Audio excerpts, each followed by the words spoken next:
Нұрына шомылдырып алтын күннің, республикам ертеңге талпындырған. Өзіңнен шабыт алып, ақын қиял, шалықтап кең далада шалқып жүрмін. Республика күні құтты болсын, еліміздің ынтымағы мен берекесі арта берсін, елімізде тыныштық болсын.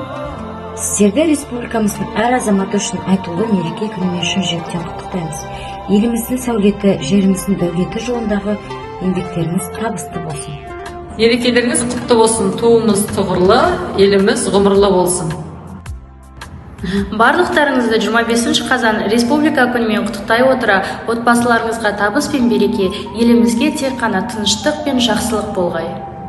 Барша қазақстандықтарды республика күнімен құттықтаймын.